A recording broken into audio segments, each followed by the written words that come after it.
Welcome to the blueprint for your financial future. You've likely heard that real estate investing requires massive amounts of cash, a perfect credit score, and decades of professional experience. But here's the secret. Everyday people, teachers, mechanics, and nurses are building wealth right now with little to no money out of pocket. Today, we're going to break down exactly how you can do the same, step by step. This isn't about winning the lottery or getting lucky. It's about mastering creative financing strategies, finding the right deals, and managing property like a pro. Whether you're a beginner or looking to scale, this guide will serve as your comprehensive roadmap. We'll cover everything from tapping into home equity to finding off-market gems that others miss. Let's start your journey toward real estate wealth. Our journey is divided into 5 critical pillars. First, we'll explore creative financing to fund your purchases. Second, we'll dive into deal finding across various platforms. Third, we'll master property evaluation to ensure safety and returns. Fourth, we'll discuss targeting the right tenants. And finally, we'll look at efficient management. By the end of this video, you'll have the tools to buy your first rental property. Chapter 1 is all about the money, specifically how to find it when you don't have it.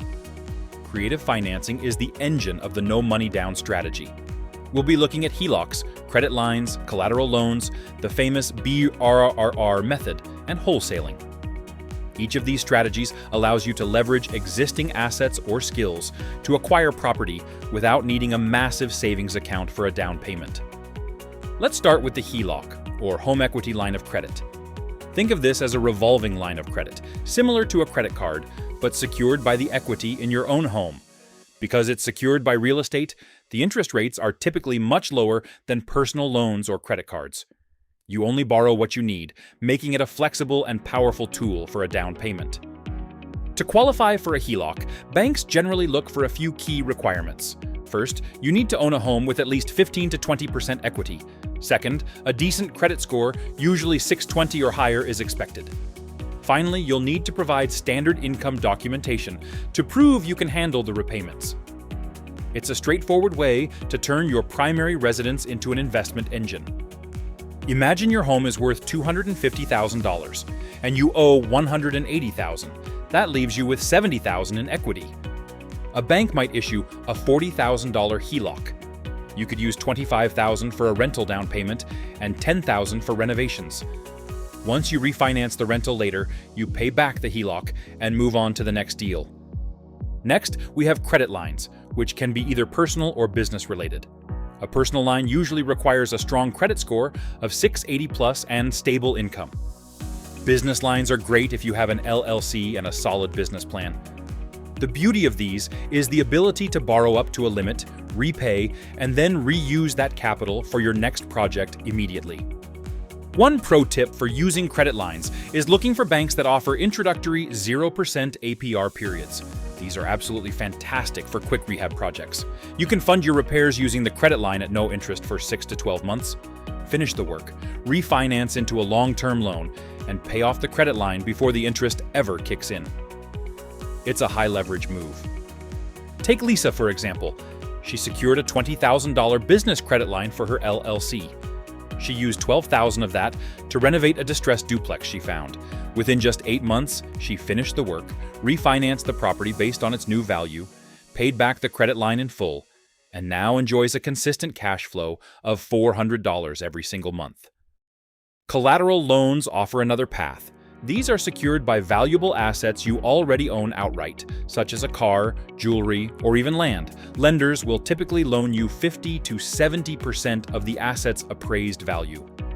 While the asset secures the loan and can be repossessed if you default, it provides immediate cash for a down payment when your bank account is looking a bit thin.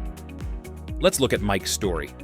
Mike owned a truck worth $20,000. He took a $12,000 collateral loan against it to buy a distressed property for $50,000. After a smart renovation, the property refinanced at $90,000. Mike paid off the collateral loan using the refinance proceeds, kept the rental property, and he still owns his truck. That is the power of creative leverage. Then there's the cash-out refinance. This is a common way to tap into the equity of your primary residence by replacing your current mortgage with a new, larger one and pocketing the difference in cash. It requires equity in your home, a credit score of 620 or better, and a fresh bank appraisal. It's often the fastest way to get a large lump sum for a down payment.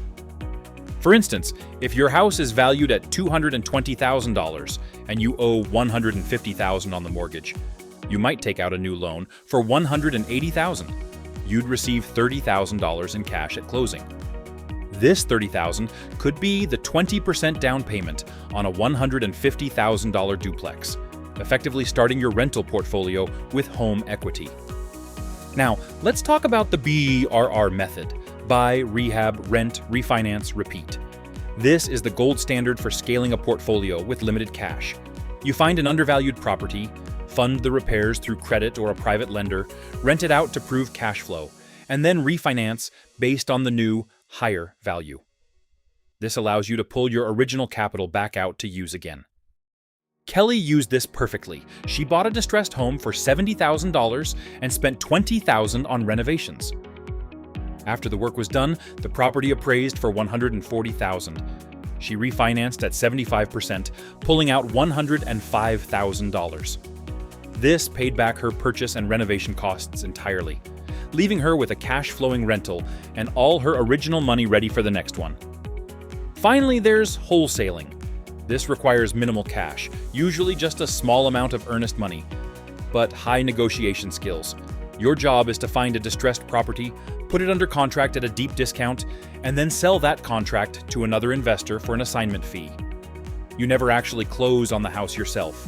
You simply act as the middleman who finds the great deal. Imagine finding a house worth $120,000 and getting it under contract for $85,000. You find an investor willing to pay $90,000 for that contract. They get a deal, the seller gets out, and you make a $5,000 assignment fee for your work. This is a great way to build up a cash reserve while learning how to spot and negotiate incredible real estate deals. Chapter 2 moves us into the art of finding those good deals. You can't just look at the front page of every site. You need a strategy. We'll look at the best websites, understand the difference between on-market and off-market opportunities, and even explore the high-stakes world of auctions. Finding the right deal is what makes every financing strategy we just discussed actually work. Your digital toolkit starts with the big names. Zillow is great for price history and their price-reduced filter. Redfin provides excellent market data and comparables. Realtor.com is often the best for multifamily listings. For more specialized needs, Auction.com and Hubzu focus on foreclosures, while Foreclosure.com is the place for pre-foreclosures and short sales. Using these tools effectively is the first step in your search. For more advanced investors, Roofstock offers tenant-occupied turnkey rentals, which is great for a hands-off approach. PropStream provides deep off-market data, including absentee owners and liens. And then there's Deal Machine, which is perfect for driving for dollars, tracking distressed properties you see in person. These professional-grade tools give you a significant edge over the casual browser and lead you to the most profitable deals. On-market deals are those listed by agents on the MLS. The secret here is to look for properties with significant price cuts, long days on market, or those needing cosmetic repairs. For example, a house listed at $160,000 that sits for 4 months and drops to $130,000 gives you massive negotiation leverage. You're looking for the stale listings that others have ignored. Don't limit yourself to your backyard. Out-of-market deals often offer much higher returns. A $400,000 property in Los Angeles might only rent for $2,200, which is a poor yield. But a $100,000 property in Indianapolis renting for $1,000 provides a 10% yield. Investing where the numbers make sense, rather than where you live, is a key mindset shift for wealth building. Chapter 3 covers neighborhood and property evaluation. You must research crime rates using tools like Neighborhood Scout or City Data. A high crime area might show a high yield on paper, like $900 rent on a $60,000 house. But you'll face constant tenant turnover and property damage. A safer suburb house renting for $1,200 with a long-term, stable tenant is often the much smarter financial move. School quality is another massive factor. Good schools attract stable, long-term tenants, particularly families who want to stay put for years. Use greatschools.org to check ratings.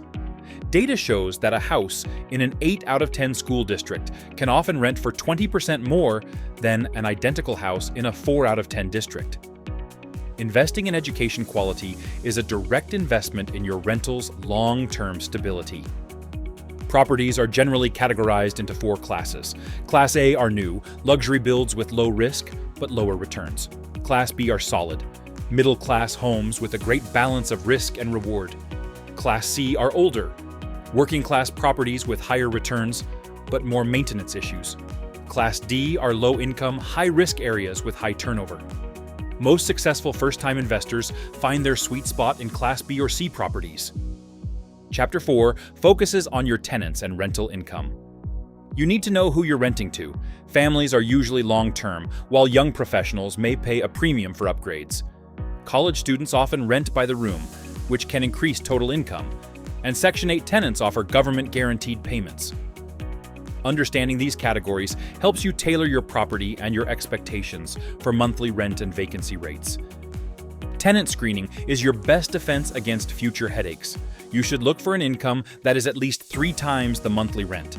Always run background and credit checks through services like SmartMove or RentReady, and verify both employment and landlord references.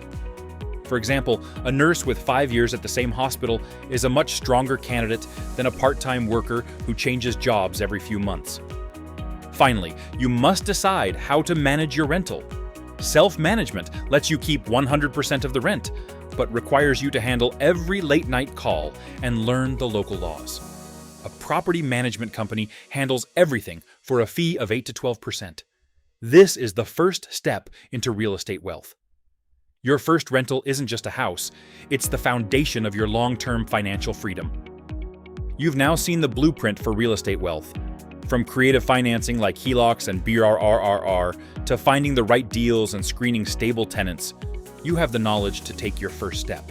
Remember, the most important part of any investment is getting started.